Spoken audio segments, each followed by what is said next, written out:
ఎన్ని లక్షలు ఎన్ని కోట్లు పెట్టి కొన్నా దొరకని ఒక ఆదరణ, దాని గురించి జ్ఞాపకం చేస్తూ ఉన్నాడు.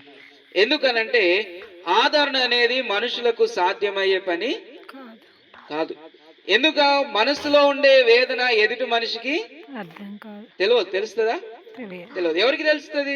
దేవుడికే తెలుసు. దేవునికి ఏది దాచిపడి ఉండదు, అన్ని ఆయనకు తెలుసు. కాబట్టి నిజంగా ఆదరణ ఓదార్పు కలిగించాలి అనంటే ఎవరికి సాధ్యం అనంటే దేవునికి ఒక్కనికే సాధ్యం.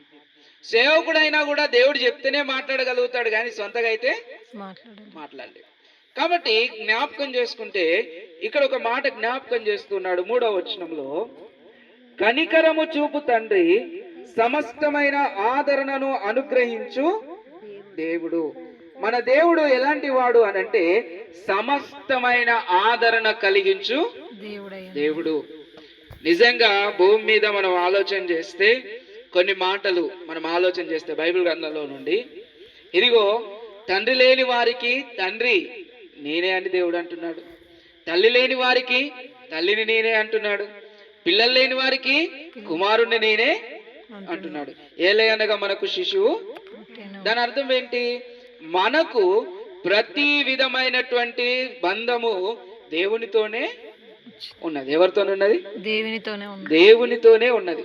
కాబట్టి మనం జ్ఞాపకం చేసుకోవాలి. 4వ వచనంలో అంటూ ఉన్నాడు, చూడండి, దేవుడు మమ్మును ఏ ఆదరణతో ఆదరించుచున్నాడో ఆ ఆదరణతో ఎట్టి శ్రమలలో ఉన్న వారినైనను ఆదరించుటకు శక్తి గలవారగునట్లు ఆయన మా శ్రమ అంతటిలో మమ్మను, అపోస్తులైన పౌలు భక్తుడు తన ఇంటిని తన కుటుంబాన్ని తనకున్న ప్రతీది పోగొట్టుకున్న తరువాత పరిచర్యలో తనకెదురైన శ్రమలను బట్టి ఇదిగో జ్ఞాపకం చేస్తున్నాడు, దేవుడు మమ్మల్ని ఎలా ఆదరించాడో అదే విధంగా ఎలాంటి శ్రమల్లో మమ్మల్ని ఆదరించాడో అట్టి శ్రమల్లోనే మిమ్మల్ని కూడా ఆదరించుచున్నాడు.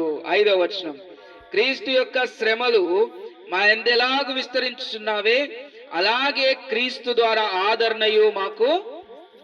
క్రైస్తవులైన తరువాత దేవుని బిడ్డలారా మనం జ్ఞాపకం చేసుకోవాలి, మనకు శ్రమలు వచ్చినవి అని మనం అనుకునే సమయానికే మన శ్రమలు తీరిపోయే విధంగా దేవుని యొక్క ఆదరణ మనకి దొరుకుతుంది.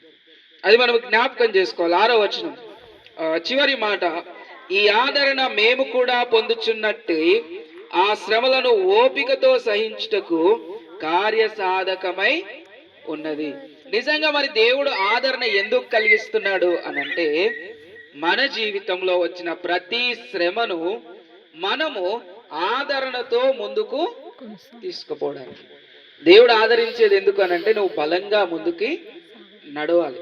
దేవుడు ప్రోత్సహించేది ఎందుకు అనంటే నీవు ఇదిగో దేవుని వైపు చూస్తూ నాకు దేవుడు ఉన్నాడు, ఏ భయం లేదు అనుకుంటూ ముందుకి వెళ్ళాలి. అందుకు దేవుడు ఏం చేస్తాడంటే ఆదరణ అనేది కలిగిస్తాడు.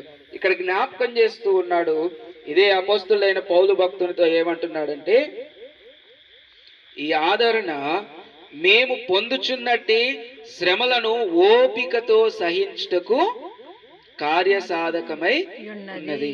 నిజంగా ప్రభునందు తల్లిని కోల్పోయినటువంటి కుటుంబము ఆదరణ ఎందుకు కలిగి ఉండాలి అనంటే ఇక నుంచి సలహాలు చెప్పడానికి కానీ ఏది చేయడానికి కానీ ముందుకెళ్ళాలి అనంటే సొంత ఆలోచనతో ముందుకి వెళ్ళాల్సిన పరిస్థితి. ఎన్ని రోజులు ఎలా ఉండే, అమ్మా ఇది చేస్తున్నా, అమ్మా ఇలా వెళ్తున్నా, ఒక సజెషన్ ఒక ఆలోచనతో ఉండేది.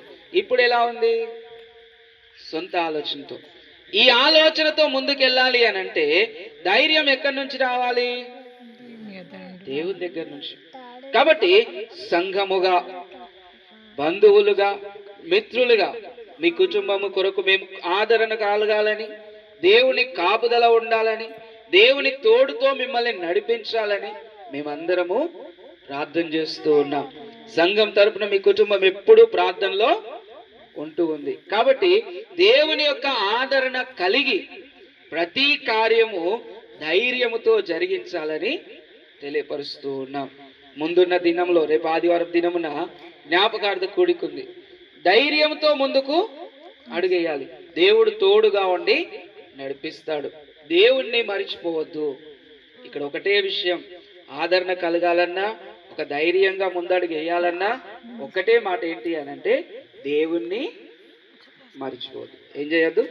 దేవుణ్ణి మర్చిపోవద్దు. 23వ కీర్తనలో జ్ఞాపకం చేసినట్టు, అన్ని విధాలుగా దేవుడు నాకు తోడుగా ఉన్నాడు, దేవుడు నాకు తోడుగా ఉన్నాడు, దేవుడు నాకు తోడుగా ఉన్నాడు. ఎప్పుడు తోడుగా ఉన్నాడు అని అంటే, ఈయనకు వచ్చిన శ్రమల్లో, ఇబ్బందుల్లో, వేదనలో, బాధలో ఆయన ఏం చేస్తున్నాడంటే దేవుని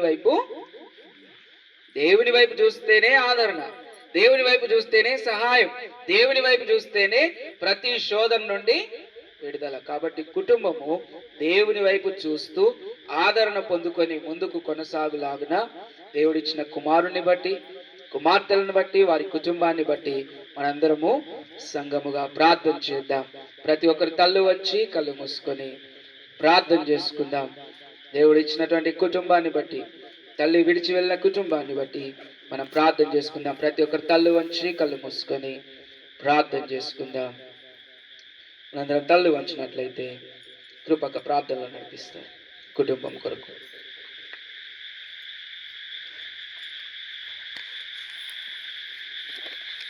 పరిశుద్ధుడా ప్రేమ కృపల తండ్రి, జీవంగల దేవా, నాయనాన్ని కొన్ని చెల్లించుకుంటున్నాం ప్రభా.